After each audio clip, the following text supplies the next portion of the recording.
Lección número 3. El pensamiento disciplinado. ¿Cómo pensar correctamente?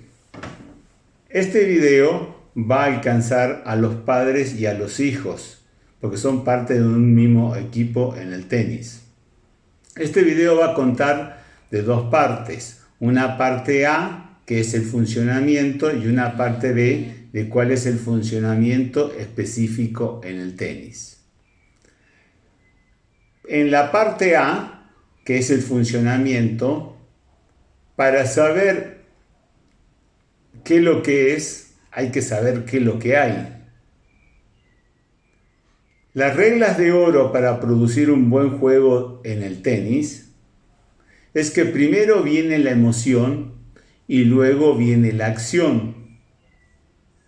Es decir, primero viene la emoción y luego se produce el buen juego. Porque si yo surjo una situación de tristeza, voy a pegar triste, voy a correr triste, y si tengo una situación de alegría, voy a correr alegre y voy a pegar alegre. En el tenis, primero lleva el sentirse bien para luego jugar bien, y nunca se produce lo contrario, que hay que jugar bien para sentirse bien. Esto da que el manejo lo tengo yo internamente dentro de la situación y la situación no me maneja a mí. Entonces la emoción va a ser parte de la acción y la base de esa acción. Toda buena acción tiene una buena emoción en el fondo. Siempre recuerde, la emoción está primero y lo que hay que preocuparse es que vengan las buenas emociones, porque las buenas emociones van a conducir al buen juego.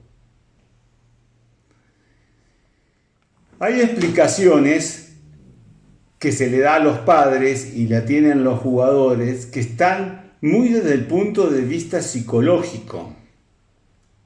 Es decir, mucho se dice cómo hay que hacer, pero en la práctica se hace muy difícil. Porque en realidad la explicación que vamos a dar a continuación es desde un punto de vista biológico, lo cual da mucha ventaja a la hora de la ejecución, porque decir a la hora de ejecución no garantiza de que se vaya a poder hacer. Esta explicación que voy a dar ahora es para tratar de ver esa parte biológica del jugador, lo cual va a garantizar la ejecución. La evolución del cerebro humano hizo que durante los años se dividiera este cerebro en tres partes. Una primera parte, es decir, cuando estuvieron los animales en la tierra, el reptil, duró aproximadamente unos 50 millones de años, que fueron los primeros. En esos 50 millones de años el reptil tenía un cerebro sumamente sencillo, es decir, constaba de un tálamo y de como una nuez a la izquierda del tálamo, lo que se llama amígdala izquierda. Era un cerebro funcional. Ese cerebro funcional, el tálamo captaba toda la parte de los sentidos y la amígdala se activaba cuando tenía el reptil riesgo de vida o muerte. Para que tengan una idea, actualmente es el 5% del cerebro nuestro y eso duró durante 50 millones de años. El reptil tenía un inconveniente en ese momento, es que operaba muy bien de día, pero de noche tenía muchísimas dificultades y no podía operar. En esa etapa de la evolución, para que el reptil operara de noche, se fueron creando unas láminas más arriba de ese cerebro primitivo, y esa cantidad de láminas llevó alrededor de unos 20 millones de años. Y esas láminas le permitían relacionarse con la noche. Y se creó lo que se llama un cerebro relacional, que se llama el cerebro emocional. La evolución fue durante 20 millones de años. Ese cerebro emocional le permitió que desde ahí viniera lo que se llama el mamífero, en la creación del cerebro emocional. Luego luego, en esa evolución de los cerebros, vino que aparecieron las tenazas de la mano. Al aparecer la tenaza de las manos, creó una necesidad de un tipo de acciones que eran un poco abstractas. Es decir, se podía hacer una acción y por tener las tenazas de la mano recoger los frutos en otra acción. Eso creó una serie de láminas arriba del cerebro emocional, lo cual nos dio el cerebro cortical, que es la diferencia que tiene entre el ser humano y los animales. Este cerebro cortical lleva un periodo de evolución de unos 4 millones de años. Entonces, básicamente, al desarrollo del cerebro tenemos un cerebro primitivo reptiliano de 50 millones de años, un cerebro emocional de 20 millones de años y un cerebro cortical que lleva 4 millones de años. El cerebro primitivo es un cerebro que hace en el ser humano. El cerebro emocional es un cerebro que siente y el cerebro cortical es un cerebro que dice. Entenderlo de esta forma va a llevar grandes ventajas al tema de el orden de cómo actúa el cerebro. De acuerdo a las necesidades, el cerebro tiene un orden de actuación. Y por el tiempo de evolución y cómo se fueron dando las cosas, el cerebro humano siempre va a dar prioridad primero al cerebro que hace, luego al cerebro que siente y tercero al cerebro que dice. Entonces la explicación de muchas palabras de cómo debe ser el comportamiento de los padres y los niños y todo lo demás, solo nos estaríamos refiriendo y llegando a lo que se llama el cerebro cortical. Pero el cerebro cortical va a tener muchos problemas porque a la hora de detonar una situación, el primero que va a accionar va a ser el cerebro bajo, el primitivo, y luego el cerebro emocional. Y de acuerdo a la acción de estos dos, van a tapar al cerebro cortical. Para esto es importante que nosotros podamos tener mucha idea de qué es la emoción. Porque al saltar la emoción como base, va a condicionar los niveles de razonamiento y de acuerdo a la emoción que yo tenga, va a condicionar todo el comportamiento. El comportamiento de cómo voy a actuar y también el comportamiento de cómo voy a pensar. La definición de emoción es, nosotros tenemos un medio interno fisiológico y un medio externo relacional, cómo nos relacionamos con el medio.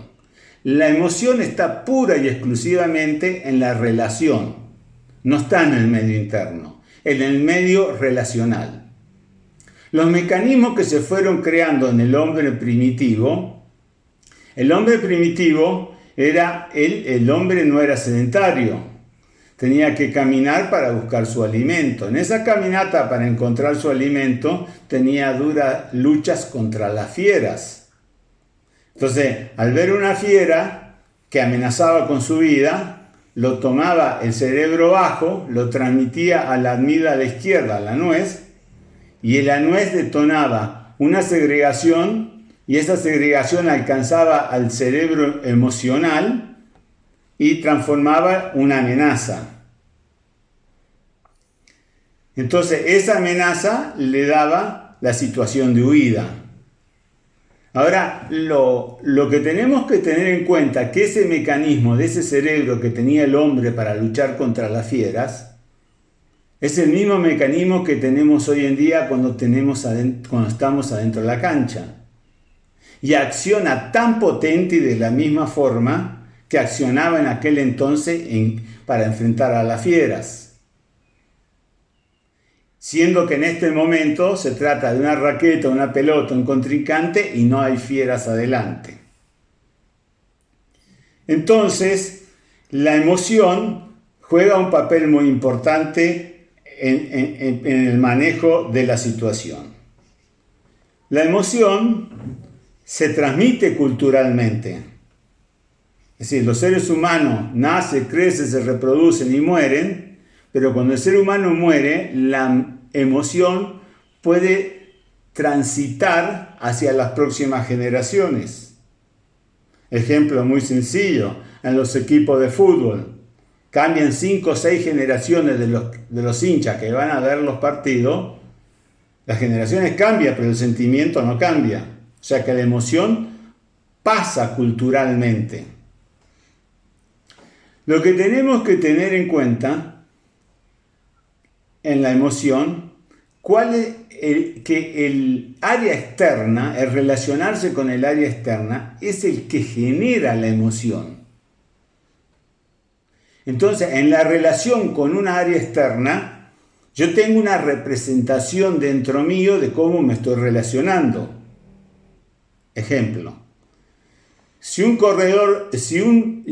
alguien que maneja un auto por la calle va a un autódromo y agarra un auto de Fórmula 1 y lo pone a 300 kilómetros y enfrenta una curva, a 300 kilómetros le va a dar miedo, porque no está capacitado para doblar a esa velocidad, porque su representación da que salta el miedo porque no está capacitado para eso. Pero si en cambio tuviéramos un piloto de Fórmula 1 y enfrenta la curva a 300 kilómetros, doblaría como si es algo totalmente normal, porque la representación dentro de él está entrenado para eso.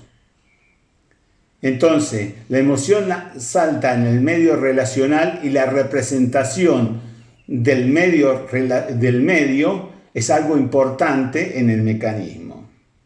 Luego existe el medio interno, que sí, el medio interno puede controlar la emoción. Es decir, a través de técnicas, yo puedo hacer respiración, relajación y controlar la emoción que tengo. Pero la emoción está en el medio relacional. De esta forma, la emoción está codificando directamente la situación. Y de acuerdo a la sintonía emocional que yo tenga, va a ser cómo va a ser mi situación. Mi situación va a depender de mi sintonía. Lo que sabe pasar normalmente es que el que está fuera de la cancha, como el padre, tiene una sintonía distinta en un determinado entonces que el que está dentro de la cancha. Entonces las vivencias son dos vivencias distintas y no se pueden acoplar y el padre no puede ayudar al hijo. De esta charla, que es la primera charla, la parte A de la lección 3, para saber cómo funciona, nos debería surgir una pregunta. El padre que está afuera, ¿cómo vive esta situación? ¿Lo vive emocional? ¿La vive racional? ¿De cómo juega el hijo? Esa es la pregunta que surgiría desde esta charla. Esperemos que vean la charla B, donde vamos a dar las explicaciones específicas en cuanto al funcionamiento en el tenis. Muchísimas gracias.